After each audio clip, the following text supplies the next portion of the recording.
नमस्ते बच्चों। हम प्रेमचंद के फटे हुए जूते पढ़ रहे थे। आगे हम पढ़ेंगे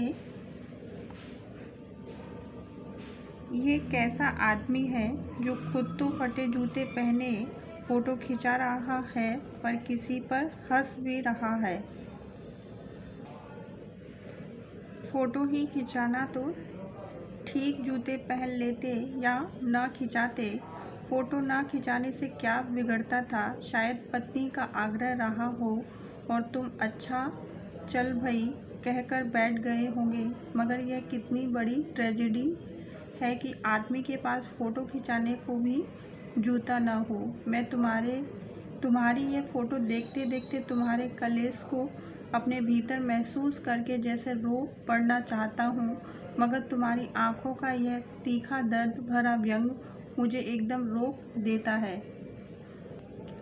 लेखक ने किस ट्रेजेडी की ओर संकेत किया है कि मुंशी प्रेमचंद जैसा महान साहित्यकार के पास आर्थिक व्यवस्था के कारण फ़ोटो खिंचवाने के लिए एक जोड़ी अच्छे जूते नहीं थे और पत्नी के आग्रह पर वो फटे हुए जूते में ही फ़ोटो खिंचवाने के लिए विवश रहे।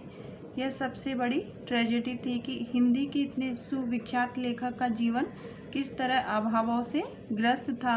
लेखक ने उसी स्थिति की ओर संकेत किया है। लेखक बताना चाह रहा है कि मुंशी प्रेमचंद ने तो फ़ोटो खिंचवाने के लिए मना किया होगा, मगर उनकी पत्नी के आग्रह पर उन्होंने फ़ोटो खिंचाने के लिए तैयार हुए होंगे। तुम फ़ोटो का महत्व नहीं समझते होते तो किसी से फ़ोटो खिंचाने के लिए जूते मांग लेते। लोग तो मांगे के कोट से वर दिखाई करते हैं और मांगे की मोटर से बारात निकालते हैं। फ़ोटो खिंचाने के लिए तो बीवी तक मांग ली जाती है। तुमसे जूते ही मांगते नहीं बने। तुम फ़ोटो का महत्व नहीं जानते। लोग तो इत्र चुपड़ कर फ़ोटो खिंचाते हैं जिससे फ़ोटो में खुशबू आ जाए। गंदे से गंदे आदमी की फ़ोटो भी खुशबू देती है। तुम तो फ़ोटो का महत्व नहीं समझते। लेखक ने यह किसके लिए कहा? मुंशी प्रेमचंद जी के लिए, क्योंकि लेखक ने प्रेमचंद जी का एक फ़ोटो देखा जिसमें वह अपनी पत्नी के साथ खड़े हुए थे। उस फ़ोटो में उनके जूते फटे हुए थे और वो बेढंगे से बंधे हुए थे और यहाँ तक कि उनके बाएं जूते में पैर की अंगुलियाँ बाहर निकल रही थी। यह देखकर लेखक को लगा कि प्रेमचंद फ़ोटो का महत्व नहीं जानते। और यहाँ लेखक ने बताया है कि लोग फ़ोटो खिंचाने के लिए क्या क्या नहीं करते। वो दूसरों के जूते भी उधार ले लेते हैं, उनकी यहाँ तक कि उनकी बीवी तक मांग लेते हैं। फ़ोटो खिंचवाने के लिए वो लोग खुशबू का दिखावा करते हैं और साथ ही साथ कई लोग इत्र और सौंदर्य प्रसाधन लगाकर फ़ोटो खिंचवाते हैं ताकि फ़ोटो उनकी महकती रहे। तुमसे तो जूते ही मांगते नहीं बने। लेखक प्रेमचंद जी के सादा और सरल जीवन के बारे में बता रहे हैं। उन्होंने कभी भी दिखावटीपन का जीवन नहीं जिया। लेखक का यह कथन उनकी आडंबरहीनता के गुण की ओर संकेत करता है कि उन्हें दिखावे की ज़िंदगी बिल्कुल पसंद नहीं थी। टोपी 8 आने में मिल जाती है और जूते उस ज़माने में भी 5 रुपये से कम में क्या मिलते होंगे। जूता हमेशा टोपी से कीमती रहा है। यहाँ लेखक ने व्यंग किया है कि टोपी क्या है? सम्मान का प्रतीक है और जूता सामर्थ्य का और अधिकार का प्रतीक है। और शक्तिशाली व्यक्ति के चरणों में लोग हमेशा सिर झुकाते हैं। आज की दुनिया में गुणी लोगों भी अपना स्वाभिमान को भुलाकर शक्तिशाली और धनवान लोगों की सेवा में खड़े हो जाते हैं। जूता देना एक मुहावरा भी है। इस तरह अब जूतों की कीमत बढ़ गई है। अब तो जूते की कीमत और बढ़ गई है और एक जूते पर 2500 टोपियाँ न्यौछावर होती हैं। तुम भी जूते और टोपी के आनुपातिक मूल्य के मारे हुए थे। लेखक यहाँ कह रहा है कि टोपी और जूते का मूल्य में आनुपातिक संबंध रहा है टोपी की कीमत सदैव जूते की कीमत से कम रहती है। कहने का आशय यह है कि मुंशी प्रेमचंद टोपी के समान देश के सम्मानित साहित्यकार थे, लेकिन वे जूते के सामने अर्थात धनी लोगों के सामने झुके नहीं। उन्हें गरीबी में ही रहना पसंद था। यह विडंबना मुझे इतनी तीव्रता से पहले कभी नहीं चुभी जितनी आज चुभ रही है। जब मैं तुम्हारा फटा जूता देख रहा हूँ तो महान कथाकार, उपन्यास सम्राट, युग प्रवर्तक जाने क्या क्या कहलाते थे, मगर फोटो में भी तुम्हारा जूता फटा हुआ है। अर्थात क्या है, गुणी लोगों को धनी लोगों से कम आंका जाता है।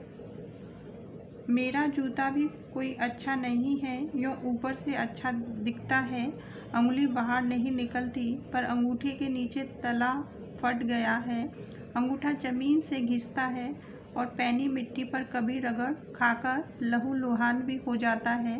पूरा तला गिर जाएगा, पूरा पंजा छिल जाएगा, मगर अंगुली बाहर नहीं दिखेगी। तुम्हारी अंगुली दिखती है पर पाँव सुरक्षित है, मेरी अंगुली ढकी है पर पंजा नीचे घिस रहा है। तुम पर्दे का महत्व ही नहीं जानते, हम पर्दे पर कुर्बान हो रहे हैं। लेखक यहाँ कह रहा है कि प्रेमचंद जी पर्दे का महत्व नहीं देते, वे अपनी गरीबी और अपनी आर्थिक स्थिति को छिपाए नहीं रखते थे। इस प्रकार के वह कोरे दिखावे की प्रवृत्ति से मुक्त थे, परंतु लेखक जीवन में पर्दे का महत्व देता था। वह अपनी आर्थिक दुर्दशा छिपाए रखना चाहता था और अपनी कमजोरियों को समाज के सामने प्रकट नहीं करना चाहता था। यही लेखक ने कहा है कि मेरे और प्रेमचंद में अंतर है। वो अपनी जैसी स्थिति थी उसको वो समाज के सामने रखते थे और हम लोग उसको छिपाने का प्रयास करते हैं। तुम फटा जूता बड़े ठाठ से पहने हो, मैं ऐसे नहीं पहन सकता। फोटो तो जिंदगी भर इस तरह नहीं खिंचाऊं, चाहे कोई जीवनी बिना फोटो के ही छाप दे। अर्थात प्रेमचंद जी आर्थिक दुर्दशा से ग्रस्त होकर भी दिखावे की प्रवृत्ति पर विश्वास नहीं करते थे। वो दिखावे से हमेशा दूर रहते थे, इसके लिए चाहे वो फटा जूता ही बड़े ठाठ से क्यों ना पहने। लेकिन लेखक ऐसा नहीं कर सकता। तुम्हारी ये व्यंग मुस्कान मेरे हौसले पस्त कर देती है। क्या मतलब है इसका? कौन सी मुस्कान है यह? क्या हीरो का गोदान हो गया? क्या पूस की रात में नील गाय हल्कू का खेत चर गई? क्या सुजान भगत का लड़का मर गया क्योंकि डॉक्टर क्लब छोड़कर नहीं आ सकते? नहीं, मुझे लगता कि माधव औरत के कफन के चंदे की शराब पी गया, वही मुस्कान मालूम होती है। मैं तुम्हारा जूता फिर देखता हूँ कैसे फट गया। यह मेरी जनता के लेखक क्या बहुत चक्कर काटते रहे? क्या बनिए के तगादे से बचने के लिए मील 2 मील का चक्कर लगाकर घर लौटते रहे? चक्कर लगाने से जूता फटता नहीं है, घिस जाता है। कुंवन दास का जूता भी फतेहपुर सीकरी जाने आने में घिस गया था, उसे बड़ा पछतावा हुआ।